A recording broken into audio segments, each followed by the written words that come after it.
think it's important to say that you can't spring up these deep conversations on people. Like, you're not going to go from zero, as in not knowing each other, to starting to talk about like your future ambitions and goals, right? Yeah.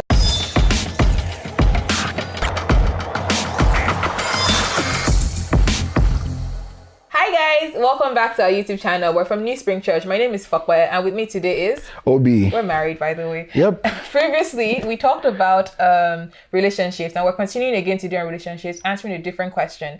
And I'll be reading the question and we'll talk about it. And if at any point, if you have any questions, we want to hear from you. So talk to us in the comment section. Tell us what we want to hear more about and we'll just get right into it. All right, so today's question is about understanding each other's future ambitions and goals to see if the person is down for the ride. So I guess kind of like vibing to see if this person is really like a good fit. Absolutely, yeah. Because each person is going to come with like their own like dreams, their own goal, where they see themselves in 5 years, 10 years time.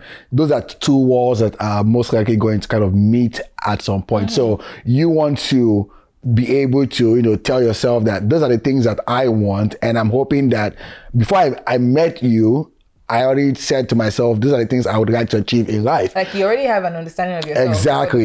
Yeah. So if this person is going to come with me on my journey, right, is this person going to help me get there? Yeah. There are people that have just said, they want to chase their work life and everything and just climb and climb and climb. Yeah. But they also want somebody to share those times with it. That is why they are going to say, okay, I want to be in a relationship. Somebody wants to become the governor. Somebody wants to, to just be a stay-at-home dad or a stay-at-home mom, right? Is that something that the other person is comfortable with? You have to make sure that you're on the same page, because some people really want that, and some people are like, yeah, that's not something I want to do. So you don't want it to be a surprise, basically. Yes. But before you even get to this point of like having these conversations, I think it's important to say that you can't spring up these deep conversations on people. Like, you're not going to go from zero, as in not knowing each other, to starting to talk about like your future ambitions and goals, right? Yes. So it's kind of like a graduated experience. So think about it as you have a period of friendship where you're just learning about each other and all of that. Then when you have a commitment to each other, when you have verbally and explicitly made it clear that you're in a relationship, not those situationships, by the way.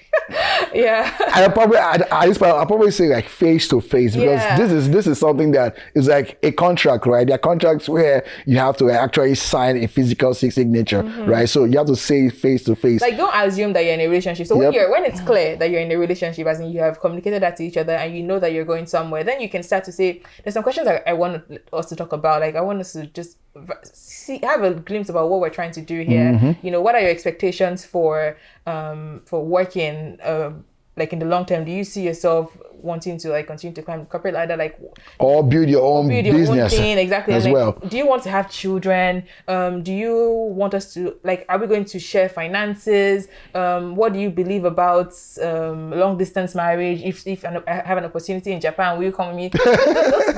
It's not funny, it's serious. Very, very true. But true. Like, I think you just need to, but before you have all these conversations, it's not just a random person that you're kind of checking out, that you're really talking to about these things. I think that it comes after a certain level of commitment. Yes. You actually said, okay, we're doing this. And then you have a right to ask those questions at that time. There's so many books out there that you can read to come up with questions that you should ask each other. And we have one that we really recommend. You want to talk about it? Before I talk about it, I also just want to say that this is something before you start throwing out this kind of questions, you don't want to put this person on a hot seat, right? Because some persons might have not taken time to actually, think about the questions that you're asking them, or they might not be able to articulate the answers. So, give yourselves time. Like Fopsy said, you want to bring up these questions at a point in your relationship where you're comfortable. There's a little bit of commitment. You're not going to be asking a stranger what do they plan to do in 10 years time. That's going to put that person on a hot seat, right? So the book she was talking about is Preparing for Marriage. It has amazing questions there, I think from like page 75 or so. Yeah, there's questions about different parts of life, right? Like your expectations for theology. What do you believe about worship? Are we like people that are going to be like actively involved in church? Do we just coast around?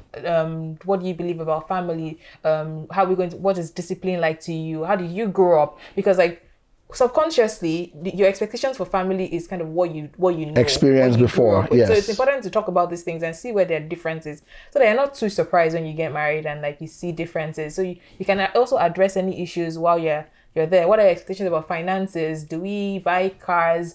Do we invest in property? Buying a house? Yeah. Yes. Is it and then even things like in-laws, like how close are we going to be with our in-laws? Do we pretty much exist as a unit and just consider every other person extended? And it's okay if you don't have like solid answers to these things, but it's just good to think about them so that at least you know what you're going into for the most part. So back to the question about understanding each other's goals and seeing if they're a good fit for you, right? I think that you don't spring these things up on people. So be sure that you're in a good place to have this conversation, because you are now explicitly dating and you're in a relationship together, you've agreed on it. And then make time for these things and make time for these conversations to happen so that the person has some time to prepare as well. Exactly. And ask the questions, really looking to learn about them, yes. And be able to also answer them yourself as well, because it's a two-way thing. It is a two-way street. So that's it for today. My name is Fopsy, and we meet today is Obi. We're from Newpspring Church, and we meet every Sunday at 5:30 p.m. on Zoom. You can join us from anywhere in the world. We literally have people from England, from Nigeria, Ghana, and it's incredible. No questions are off the table. We want to talk to you and see what God is doing through you.